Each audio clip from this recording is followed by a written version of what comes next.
Okay, the Commandant of the Army War College, Lieutenant General Srinivas, Commandants of the MCT and Infantry School who are present with us physically, Commandants of CAT establishments who are online, General Officers, officers from Army Headquarters, commands, field formations, as also CAT establishments across the country, distinguished speakers and delegates, esteemed veterans, the think tanks that are plugged in.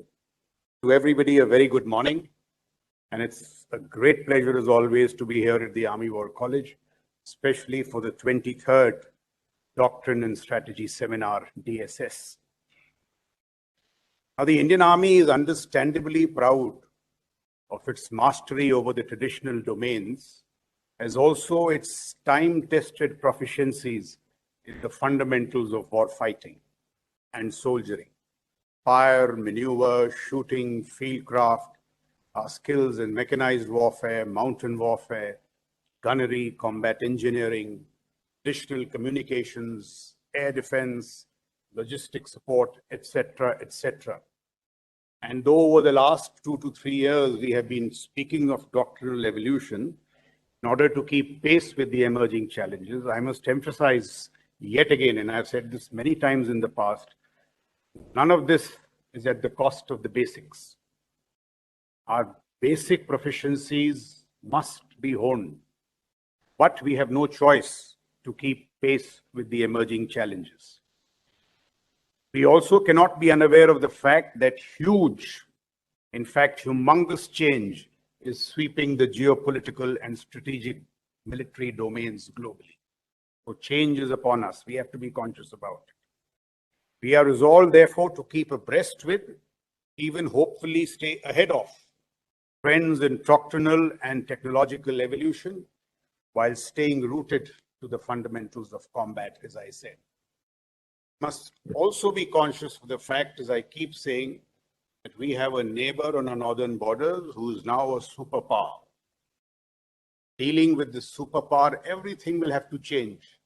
Metrics of our statecraft, the metrics of our diplomacy, the way we look at war fighting, because that superpower, I've said times without number, is on a economic zoom and military gallop. It is transiting rapidly to the digital era. So in this stated endeavor of doctrinal evolution and keeping pace with evolving change, the Army War College, and particularly the DSS, have played a stellar role. The DSS has been the fount of a lot of good that has happened to thought and ideation in the Indian Army. If I may remind you, this forum has helped us to explore the disruptive technologies that we must embrace. It was General Srinivas, the FOS, and the Army War College that steered the effort. It is here that we debated how multi-domain operations must evolve in the Indian context. At other forums, we have analyzed the technology boom around AI and the future of power, and the dynamics about the rise of China as the signature geopolitical challenge of our times. In the aftermath of these seminars, we prepared roadmaps and have pursued resolute implementation. Some of the disruptive technologies that we debated here just a year ago will enter our inventories very soon. So not only superior ideation, but also resolute follow-up is what we are committed to. And may I say in all humility that we are making some very good progress. It is in that spirit that the current edition of the DSS will look at our transition to digital era combat or digital era warfare. While the specialists in the galaxy of speakers to follow, as the Commandant told us, will educate us on the intricacies and deeper nuances of digital combat, let me attempt to just initiate the dialogue. So the principal driver for the transition to digital era combat is, of course, the onset of the digital age, in which digital natives, the millennials, the young people, digital natives, and digital organizations will thrive naturally. So organizations like Google and Amazon that were born digital, they have known no other kind of existence they will thrive naturally. But the more traditional centers of excellence face extinction if they do not restructure. Look at the story of Apple. Apple, I'm told, was born as just another gadget company which successfully sold a large number of computers through physical stores. With the onset of the digital world, since Apple did not change and did not restructure itself for the digital world, it almost died. It was then resurrected and transformed by Steve Jobs into the biggest purveyor of digital goods, powered by global digital platforms, seamlessly through identical digital and offline stores, transforming it in the process to one of the most successful, highly valued, most admired, and most profitable companies, but only when it embraced digital era attributes and proficiencies. The same goes for Microsoft, the company that ruled the world in the 1990s, but was almost written off as dead in the early 21st century because, drunk in its own success, it did not read the tea leaves right, ignored both the internet and the mobile phone, the most significant inventions in recent times, till it was too late. Its stock price plummeted, market shares started sliding, and analysts and employees in Microsoft started deserting it in droves, until it got a new guru. The current CEO, Satya Nadella, and Microsoft underwent a second birth as a leader and purveyor of cloud-based software and digital technologies driven by data, AI, and the general openness of the digital world. In its second digital birth, Microsoft is back to where it was, the most valuable company in the world. So the choices before traditional centers of operational excellence like the Indian Army, too, are stark. Either we continue to polish our traditional wares, or we embrace the digital world and its products with imagination and innovation. The latter, in my view, will be the wise way forward. Also, perhaps in a decade from now, because a younger lot of officers, JCOs and Jawans are naturally, intrinsically digital, they will feel more at home and will be a more natural fit in a digital army than one that is steeped in the traditional world.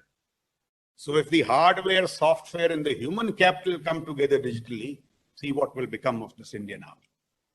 Do remember that in Iraq and Syria, modern Western militaries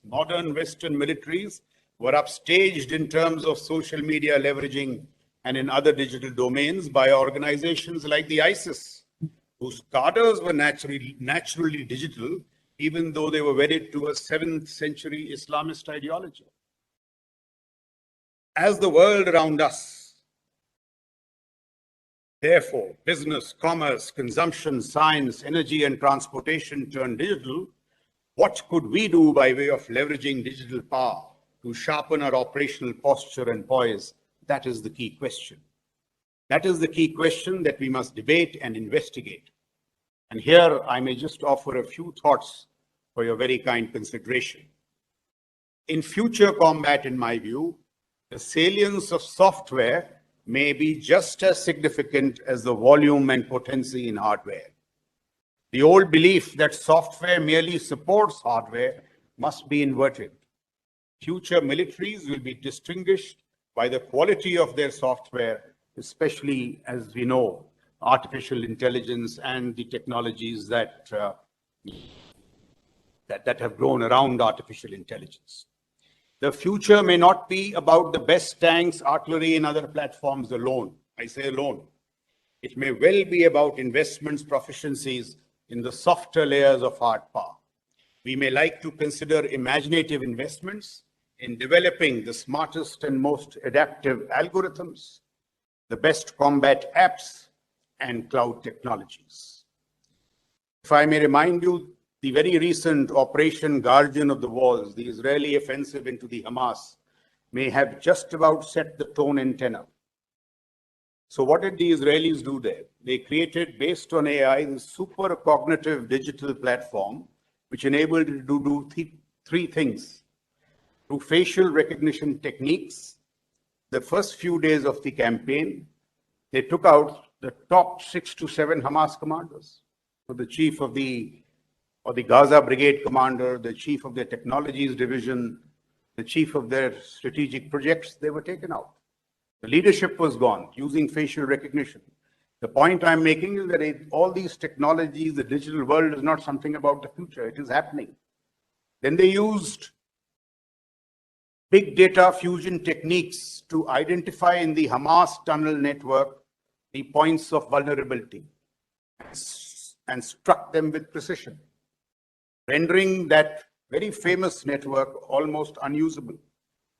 They also developed a software called Alchemist, I'm told, based on tabs, which was given to these tank commanders, which alerted them some seconds before missiles were fired. So the casualties in Op Guardian of the walls on part of the Israelis this time was just one. Should we continue to pour money into newer versions of old military platforms, a better tank, a better aircraft carrier, or should we invest in a new generation of digital battle networks of sensors and shooters that rapidly accelerate the process of detecting, targeting, and striking threats, faster and more effective kill chains? So in one sense, the battle is between platforms and kill chains. Legacy, or shall I say, constantly modernizing legacy platforms or faster and more efficient kill chains. We could adapt and succeed, but the scale of change required is enormous. And this is what the seminar must debate. Traditional models of military power are being disrupted by the advent of digital technologies in the way the blockbuster business model of video rentals was uprooted amidst the rise of Amazon and Netflix. Amazon and Netflix uprooted Blockbuster.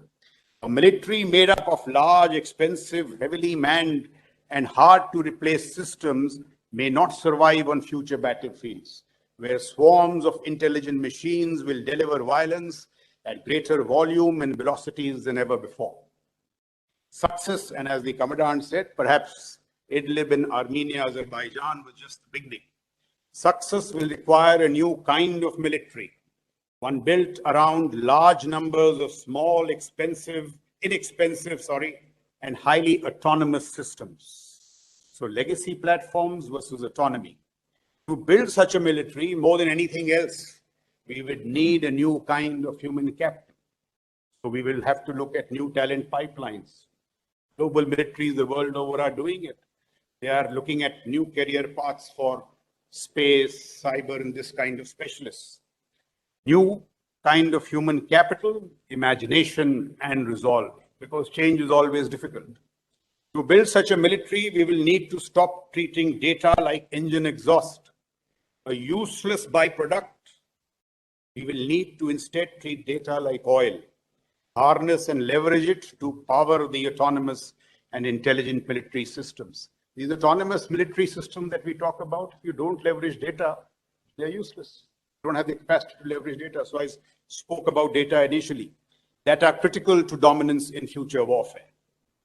As access to space gets cheaper, and this is one domain I would seriously urge all of you to study because it is here and now. And not only the science of space, but the geopolitics of space. Why China is investing in outer space? Because they say that you cannot get any military superiority on Earth unless you have hegemony in space. These things, and they will impact our fundamental tactics, our fundamental fire and maneuvers. It is not some lofty thing. It will impact us on a day-to-day basis. ISR, targeting. It is said that satellites will soon become like mobile phones, cheap and replaceable. So digital militaries will need to invest in space and quantum sensors. Quantum sensors in some time from now will be able to detect disruptions in the environment. So as the air around aircraft changes or the water around submarines changes, quantum sensors will be able to detect movement.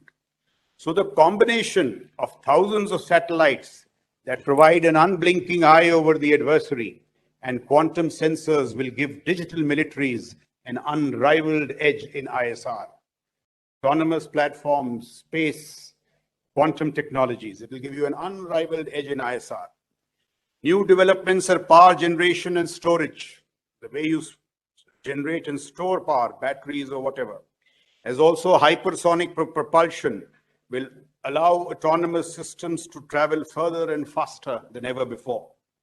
The rate of fire or how fast weapons shoot will accelerate rapidly thanks to new technologies like lasers, high-powered microwaves, and other directed energy weapons. And in all these arenas, we have begun. We may not have attained excellence, but somewhere in the midstream, we have already reached somewhere. So the time between the detection of adversary targets by spotter drones and their being wiped out by precision fires will be in minutes, if not seconds. These will be the characteristics of digital militaries. Digital militaries, therefore, will have an edge not only in ISR, but also in movement and firepower. Autonomous militaries will need less fuel and perhaps no food. The logistics constraints will ease.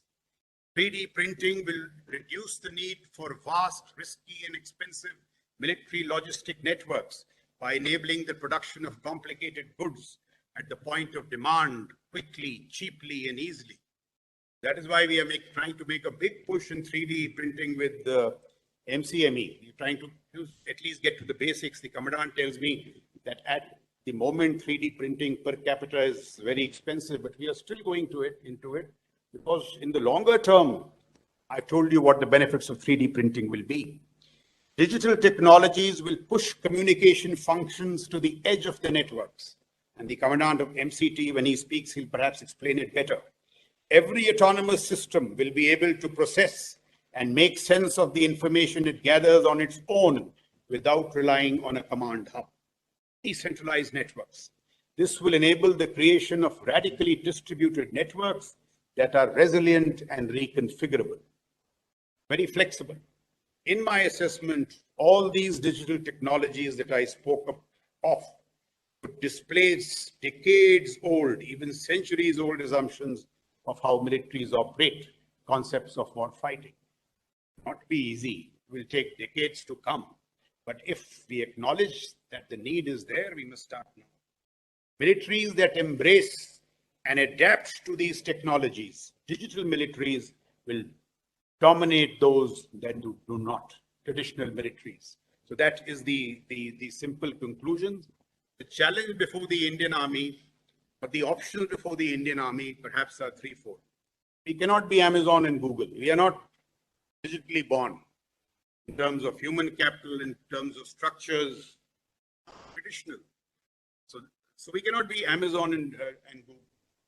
But question is, can we at least be restructured Microsoft and Apple that I spoke about?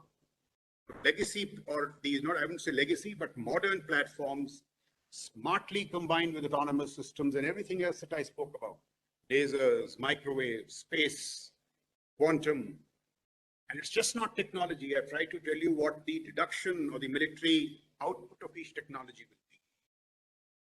So that is what we can aspire for. We certainly should not remain unstructured and concentrate merely on better platforms and legacy concepts.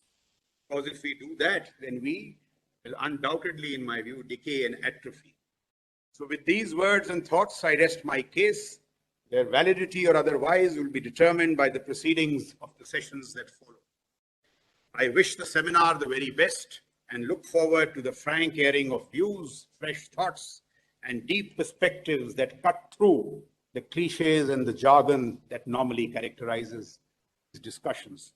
So thank you.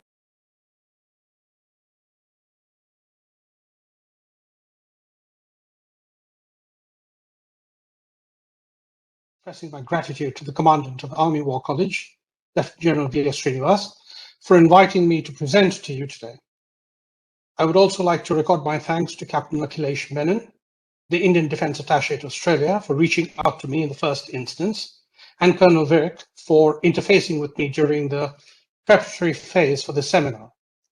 I would also like to take this opportunity to thank each and every one of you, uniformed members of the Indian Army and of the Indian Armed Forces. We remain indebted to you for your service that you provide to the country and to its security. So thank you. Now, my mandate for this presentation is to brief you on some of the macro trends that are informing and co-constituting the digital information age. So let me begin by observing that it has been said that the Stone Age did not come to an end due to the lack of stones. And in the same way, I also argue that the industrial age will not come to an end with the demise of industry. And this is what makes the matter on hand a complex one, which often leads us to underestimate its significance and not pay attention to it in as careful detail as may be warranted. Now, to appreciate the significance of the larger, that is to say, the macro trends of the age that we currently find ourselves in, it is worth first reminding ourselves that we, that is to say, humanity, have been, over history, experiencing what some, with the benefit of hindsight, refer to as strategic shocks, or alternatively, discontinuities. Indeed, the nature of these shocks or discontinuities are not simply strategic, but more importantly, they're transformational in nature. Often, this is not recognizable or appreciated, but the facts are undeniable. Let me explain. In the first instance, one profound strategic shock was delivered by Copernicus. And how so? His work in the field of astronomy transformed how we thought about the heavens. His heliocentric model displaced the then geocentric model of the cosmos. From then on, the Copernican model has dominated our understanding of the cosmos, our orientation to it, which has impacted and continues to impact how we today think about the solar system and has its concomitant impact on the development of GPS space missions and other space-related activities. Another equally transformational strategic shock was delivered by Darwin and his theory of evolution and natural selection. That too radically changed or transformed how we thought about our, that is to say, the human position in the natural order of things. We are no longer the privileged beings that we have thought ourselves as being. Rather, we now recognize that we are just another species with, as, if you'd forgive the expression as the Chinese say, with special characteristics, among a plethora of species that make up the natural world. Notably, this evolutionary view of humans and of the wider natural world has allowed us to develop, among other things, the science of genetics, and regrettably, to weaponize some of the outcomes leading to the potential for waging biological warfare. A third example is the work of Sigmund Freud, who showed us that despite our urge to seek knowledge, we humans know very little about how our minds work and the nuances that are involved in how our cognitive capabilities function. Needless to say, this too, in part, has been weaponized, and we are now thinking of, among other things, the cognitive battle space. Notice that each of these, what I refer to as strategic transformational events, not only impacted the human development trajectory, they also transformed how we see and understand ourselves, and more importantly, how we do things, which includes, among other things, how we wage war. And now, I argue that we are going through an equally profound strategic transformational phase, or what some have referred to as the fourth discontinuity. Like the three previous events that I referred to, while we may not be able to immediately recognize it or its effects, we would be committing a strategic analytical error to underestimate the import and significance of what is happening around us, and yes, also to us. The transformative effect of what is happening around us is so profound that it is changing, as Michael Dillon, a political philosopher who I studied under, stated, among other things, the very military phenomenality of human civilization. And with that, welcome to the digital information age. So what are the areas where the effects of the digital information age has had its impact and is continuing to have its impact? As you can see here, it has had and is continuing to have a significant impact on a number of fields. The point to note here is that not only has this impact been in terms of the use of technology, but it has also, just as Claude Shannon had predicted, had a conceptual impact, or to put it differently, the fundamental concepts of cybernetics and information theory have informed and have found applications in various fields. Indeed, it has also enabled us to think of society in socio-technical terms, which indicates a degree and depth to which digital information technologies and the ways of thinking engendered by them have infused themselves or have permeated into our very practice of everyday life. In addition to that, the digital information impact has also spawned newer areas of research and development, cases in point being social computing, web science, the emergence of online web-centric communities and the subcultures that they in turn spawn, among others. And there's good reason for this. In 1991, Mark Weiser, who was a computer scientist and the chief technologist at Xerox PARC, made an observation. He said, "The most profound technologies are those that are disappearing. They weave themselves into the fabric of everyday life until they're indistinguishable from it." Note the year, 1991. And keeping in mind that, underwritten by, as we've seen, Moore's law, digital information technologies are indeed being integrated into, as Mark Weiser put it, the very fabric of everyday life. True, we've not yet reached a point where such technologies are fully indistinguishable, especially in terms of hardware, but certainly in terms of software, we are fast approaching the point where we are taking software technologies for granted. They are, for the most part, fading into the background. As this chart depicts, this trend is reflected in the development of intelligent logistics paradigms in surveillance, security, transport, document management sectors, in geolocation, telelocation, and a variety of other fields and domains. I will also draw your attention to the fact that just as the impact of this trend is visible or discernible in the civilian space, it is equally valid in the strategic security and defense sector. And one can, with a bit of reflection, understand why this is so and what this portends for the future, which we'll briefly address shortly. And what is the nature of the relationship that we are having with these trends? Or to put the question differently, what are the means by which we're interfacing with these trends? Well, again, keeping in mind the imperative of Moore's law, we are seeing our interface devices shrinking and much of the back-end systems fading into the background. The average common person is not really concerned about the infrastructure in his or her daily life. Our attention remains focused at the application layer. How can we do things that we want to do? And what can we use to do those things? So, for example, how can we monitor things? How can we collaborate with each other, cutting across distance and time? How can we develop and disseminate or share content? How can we communicate between ourselves better? But behind all this are the platforms that enable these activities to which we pay little or no attention. And at an even lower level lies the core infrastructure that is supporting all this.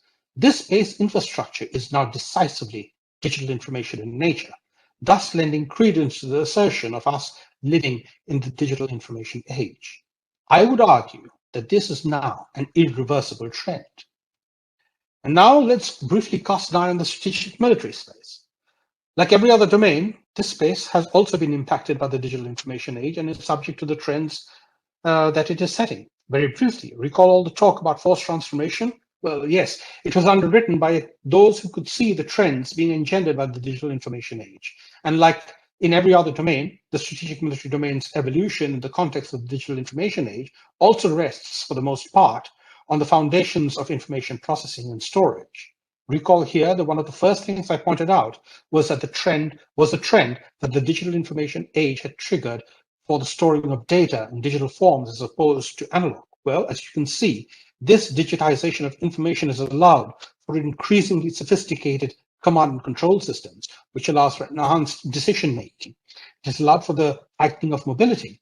These in turn have enabled agility of command and control functions, allowed for the development and institution of what some refer to as hyper-surveillance systems, from the largest resolutions to the most granular. And these have collectively allowed for increasing the efficiency of the sensor and the shooter and of enhancing the lethality of the latter. And like in other domains, the digital information age has also triggered not simply the transformation of the battle space, it has altered our cognito-perceptual architectures with which we understand the battle space and its needs and requirements. And this has in some quarters leading to a concerted effort to transform the very nature of the armed force, which is a subject that I'm sure all of you are very familiar with. And so here is a snapshot of the interaction between warfare and technology, but more specifically within the digital information age context. Notice from 1990 onwards, roughly, when we were in the initial stages of the second phase of the digital information age, there was a global reassessment of the strategic military posture. In short, questions began to be asked. What is the impact that emerging digital information technologies are having on the military? These discussions were often embedded within discussions about, RMA and so on and so forth. This was followed by the network-centric warfare paradigm. Notice, you can see the impact of the digital information age in the very formulation of the paradigm, network-centric. So in those 2 decades, between 1990 and 2010, the trend in strategic military establishment globally, some quicker than in others, was to think in terms of networks instead of platforms, to think in terms of adapting to evolving and changing ecosystems, and to think of threats as being network phenomena rather than being singular. Equally and simultaneously, we observed a trend to focus on precision management, the precision engagement, development of smart or intelligent logistics, on developing ways and means to adopt full dimensional postures and to think in terms of multi-domain contexts. Notice also that this was taking place in keeping with the larger trends that the digital information age was triggering. And this brings us to the current situation.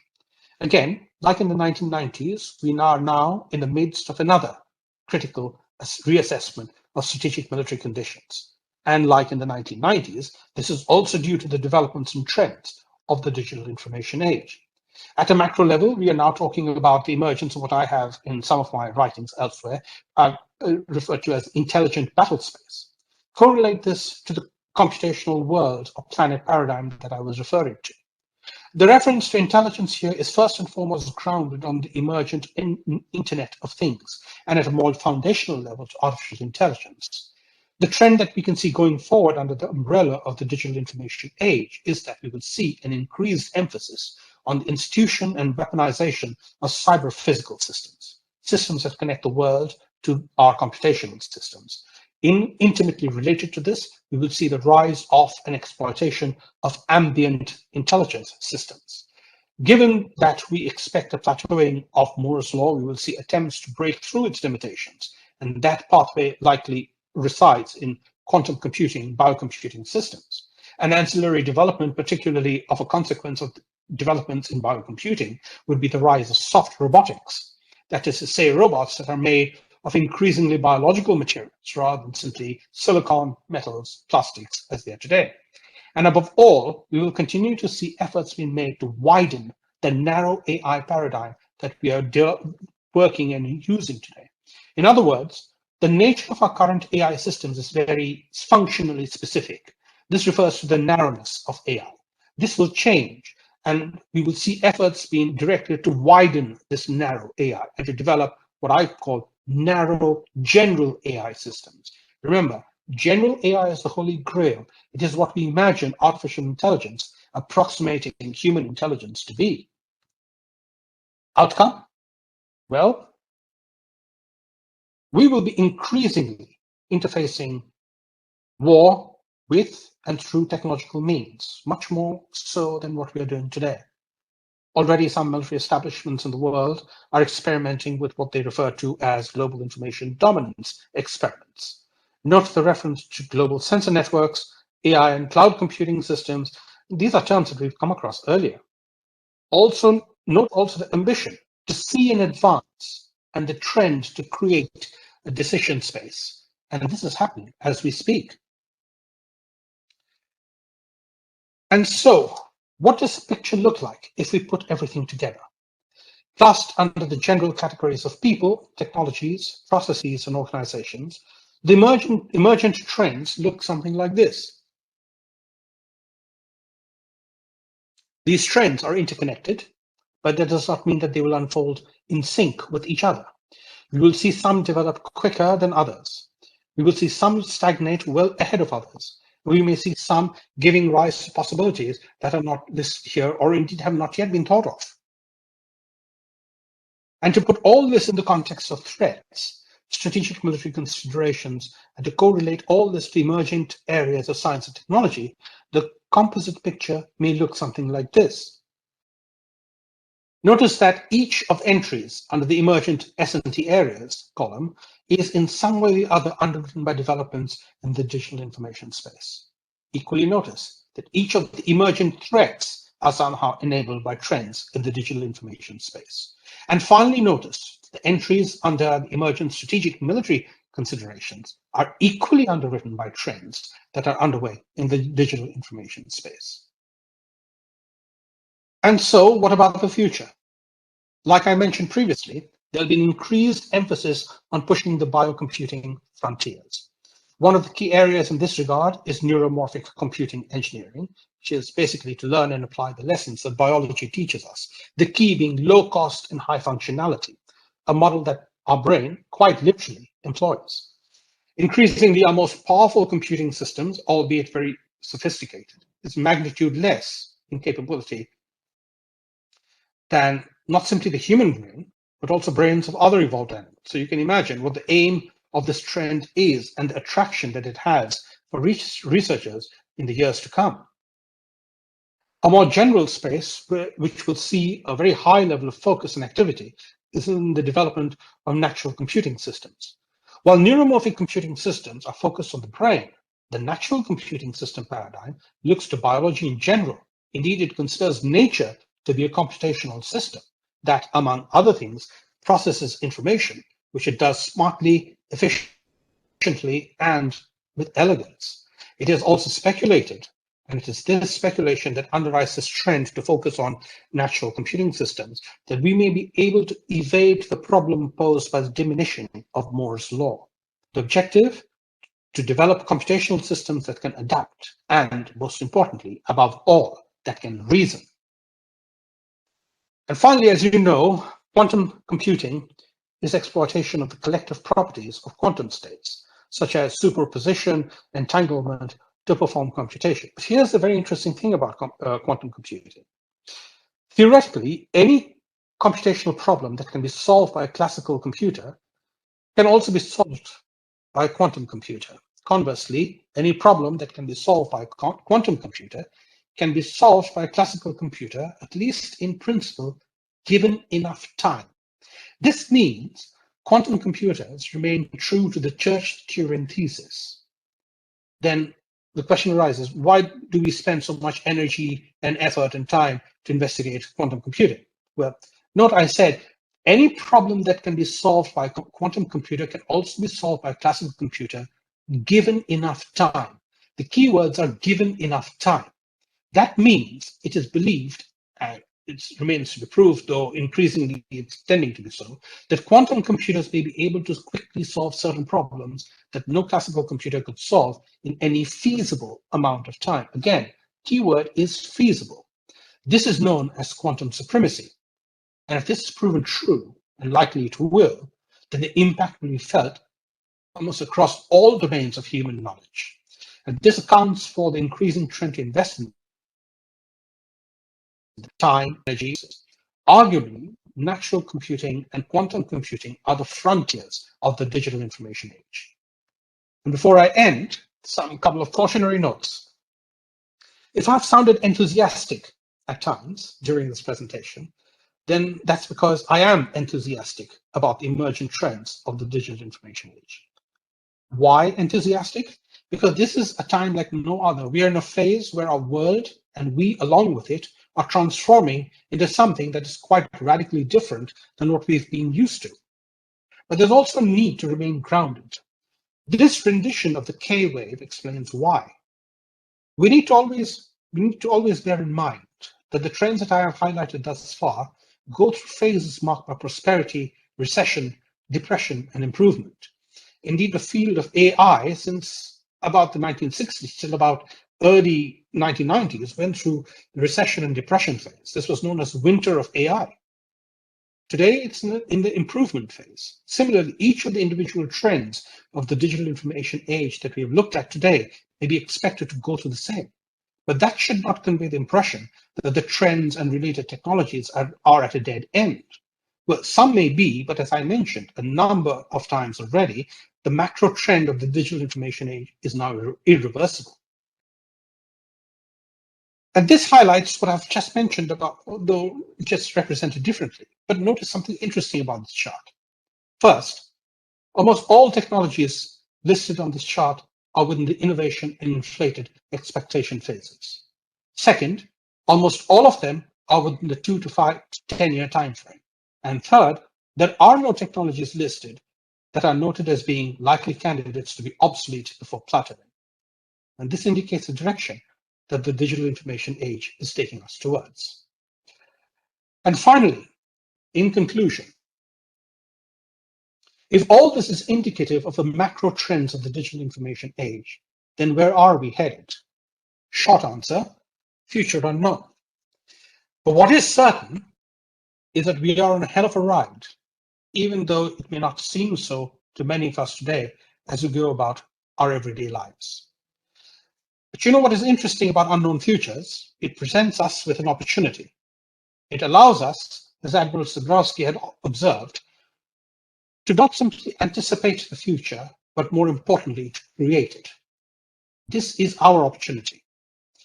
But exploiting that opportunity also comes with a prerequisite. And I think Donald Rumsfeld, regardless for all the reservations that people may have about him, put it quite succinctly when he observed. And yes, his observation was made in the context of impact of the digital information age and warfare. We need to change how we think. This is the most crucial point of all, changing how we think. If there's one strategic macro trend the digital information age is exhibiting, it is this. It is inviting us. Indeed, it is compelling us to change how we think. Those who can effect this change will be able to leverage the benefits of the digital information age. Those who cannot will be left behind. Thank you very much for your attention. It has been an honor and a pleasure for me to address you. Thank you. Thank you.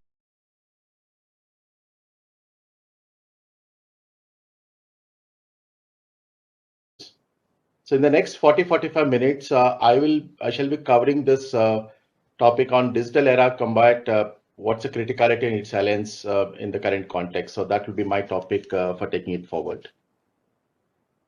So in the due course of time, I would be covering three important topics, which is of changing geopolitical landscape and nature of conflict, how it's shifting and what is the happening across the world, and towards achieving a larger objective, that platform-centric to network-centric warfare, and how technologies in unified networks can actually help achieving the larger objective. And towards the end, we'll have some recommendations on this. So I think I just wanted to lay down the foundation to all of you that for ICT modernization in defense, there are three strong pillars, which is one is technology, and second is unification, and an investment towards achieving this thought process. All three pillars are very, very critical, and I'll be definitely touching on these aspects as we going forward into the discussions. So first and foremost thing is this, how this changing geopolitical landscape and nature of conflicts actually bringing large changes, and how do we get prepared for these changes. This is going to be, let me touch upon briefly on this topic. So when we look back, I think we find that wars have been fought ever since the tribals are born, and it has graduated from, you can see, from the tribal wars to states fighting and nations entering into war, where you find arrows and lances and swords gave away to rifles, and later to you can find guns, tanks, and rifleries, and nuclear weapons are coming in the picture. I think two devastating world wars have actually been fought, causing immense, I would say, miseries to the humankind. So what is emerging here is that in future, space will emerge as the region of conflict. That's something that you could see that it's happening, and this is going to be an interesting area to look into. Space will be an area of conflict for most of these cause of these wars. So the nature and of the conflict and shape of the global geopolitical landscape is being permanently changed with this. And with the advent of these experimental technologies, which is digital technologies, the fears and fog of war and quickly and act decisively will be important, remains as an important focus for going forward.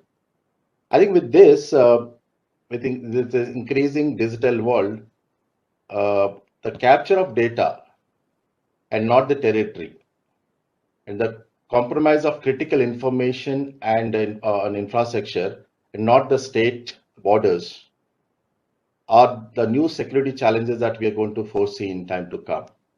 So this is going to be an important area to focus.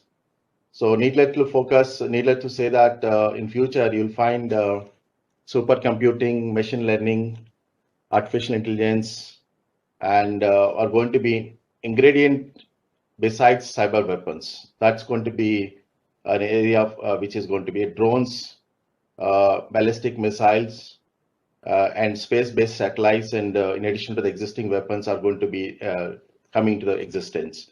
So with this evolution happening, let us see how, I think the recent events, if you find that some of the recent past that we have seen, some of these things are happening in some of our drifting this warfare towards digital warfares. Starting with this Azerbaijan-Armenian conflict, which all of us know that how drones got deployed as autonomous aerial weapons, which is what we have seen. The second is Russia-Ukraine conflict, which is dissemination of 2 Ukraine mechanized battalions in 3 minutes by Russian forces. That's something we have seen. Is a contemporary example of hybrid warfare. And in continuation that we find Saudi Aramco oil processing facilities got attacked by bomb-laden, let's say, drones in September 2019. Is an example of, let's say, how a non-state actors can get involved into warfare. This is a classic example. And also think drone attacks on India, which is also a phenomena which we found that use of low-cost drones by Pakistan and China to deliver munitions and carry out attacks on our security borders has been recently witnessed. And one kind ransom attack and Stuxnet, which is also attacked more than 230,000 computers in 150 countries, which is was about destruction of the Iranian nuclear facility. So these kind of things are also, we have started witnessing it. And the last one is Israel's Hamas conflict, which is also the first artificial intelligence war, which we have witnessed these things in the recent time. I think beside, I think, use of drones, this is getting, I think, prominence when it was first used by US in the war on terror. But I think successfully now we have find that drones result in large-scale deployment and acquisition by China, Russia, and Pakistan. But none of these countries do not want to left behind the race of similar capability. And I think recent Army Day parade held in Delhi was demonstrated India's willingness and its capabilities in this domain also. So this is something that we seen in the recent events. I think with this recent experiences, we now get into how the future wars will be fought is an area of interesting subject for all of us to look at it. I think defeating the enemy without a single bullet, without firing a single bullet, is the preferred option. While you find that there are going to be 3 variants or 3 phases of how this is likely to evolve in future, is one is non-contact, non-kinetic, which is a more cyber, economical, and social part. And the second is non-contact kinetic one, which is related to electromagnetic thing, nuclear, artillery, munitions, and then missiles. The third one is the contact and kinetic, which is more towards all of above plus armor, infantry, and other forces. I think this is something that we are seeing, that this is how the spectrum of future conflicts will evolve. And probably all the three phases are not going to be the distinct ones, which is very important to understand. Combination of these phases will be conducted concurrently. Hence, all five domains, that is land, air, sea, space, and cyber, would be involved in having such spectrum of future conflicts getting evolved. I think this is somewhere, I think development of advanced capabilities in all the domains would be very, very important. I think this recent pandemic has accelerated the global political and economic rebalancing globally. And we find that there is a brewing for the past couple of decades, which is now coming back. On one hand, China prominence has risen many folds, while on the other hand, Western countries actually to grapple with its external and domestic problems, China is actually exploiting the Western disarray and expanding its global footprint. So this is what we see happening in the current situation. I think some of the recent events are making a shift in the geopolitical scenario. So there is a clear need for self-reliance, Atmanirbhar focus. You find that US withdrawal from Trans-Pacific region, which is partnerships, which is also a recent phenomena you find in the shifting, helping the geopolitical scenarios. And China joined the Regional Economic Comprehensive Partnership, which is RCEP, which is a mega trade bilateral deal, and reached a landmark investment agreement with the European Union. And the US pulled out of WHO, while has China pledged a $2 billion contribution to the organization. So there is a major shifts happening in the geopolitical scenarios. And I think Cold War between China and the US in political, economic, and commercial, technology and military and information domains are actually being witnessed currently. So what is happening in the new system is you find that growing proximity between China, Russia, and Pakistan, which is clearly coming and evident, and a new axis of Turkey, Iran, Russia, Pakistan is on the making. That may disrupt the balance further. And widening wedge between US and EU is also seen in the recent times. Revival of Quad in 2017 with India, US, Japan, and Australia as its members is also seen.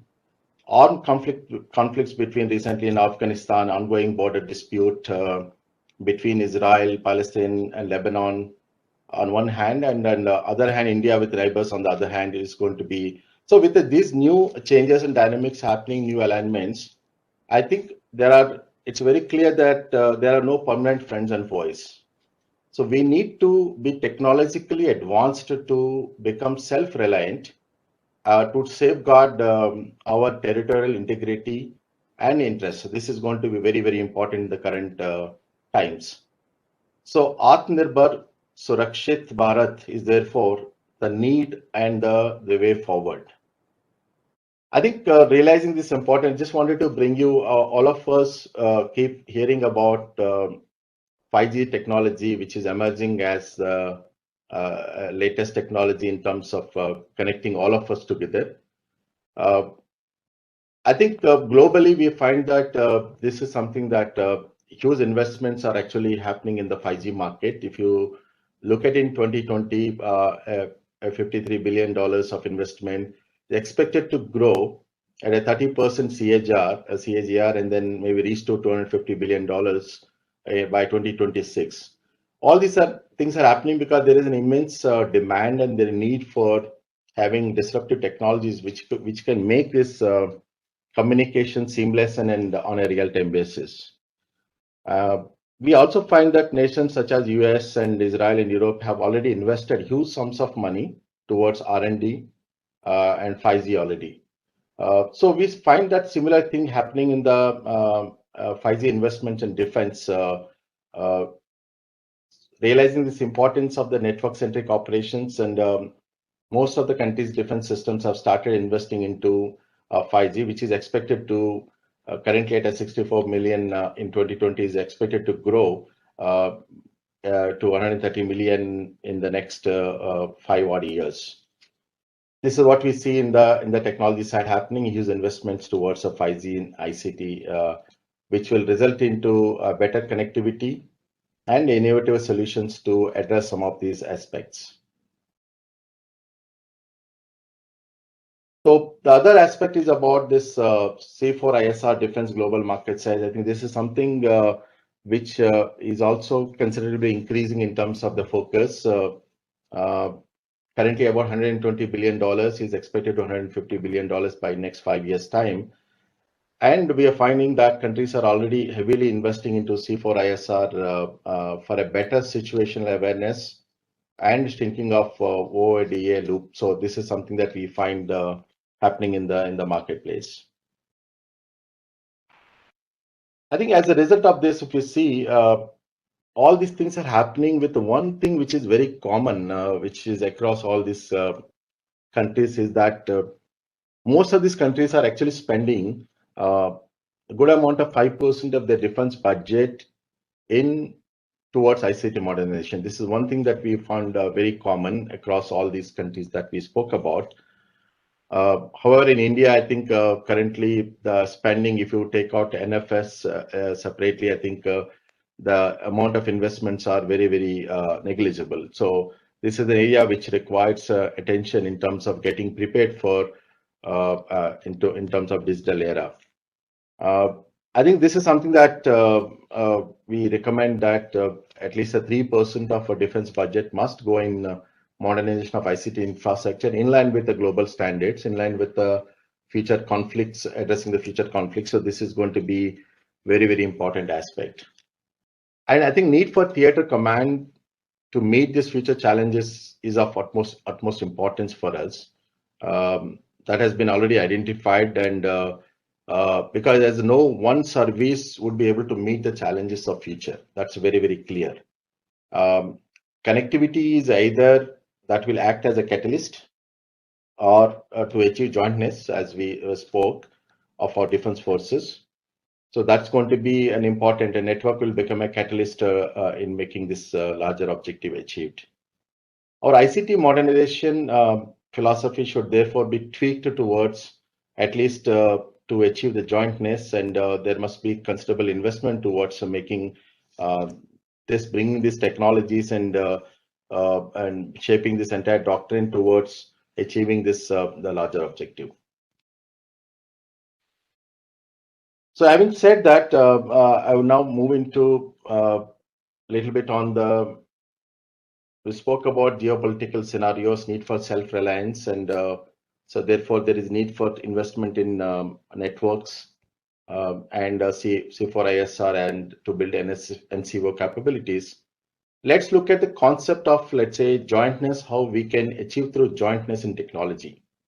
Because we are recently hearing about jointness of forces. So how can we achieve this jointness through jointness of technologies that we could look forward? So there is, I think if you look at it, presently all the services operate in silos with some level of connectivity at the physical and information layer. That's what we see in the current context. However, when it comes to cognitive and social layers, there is no transaction between the services, which is a very serious handicap. That is what we find that we need to definitely look at addressing it. So this is something that we have probably it's a great opportunity for us to look forward and try addressing this jointness in terms of the current situation. So we find that this is something that India should look forward and take it as a part of our jointness program. So what when you talk about jointness through unified network, what it actually means is if you see that India would be having operational, functional, and logistics commands. And the proposed architecture for these entities can be seen on the slide. You're able to see that. Indian Defence Forces would be requiring ICT infrastructure that would include cloud infrastructure, network for the what you call tactical battle, and strategic backbone network and application. So this is broadly the need of what we look at from ICT infrastructure.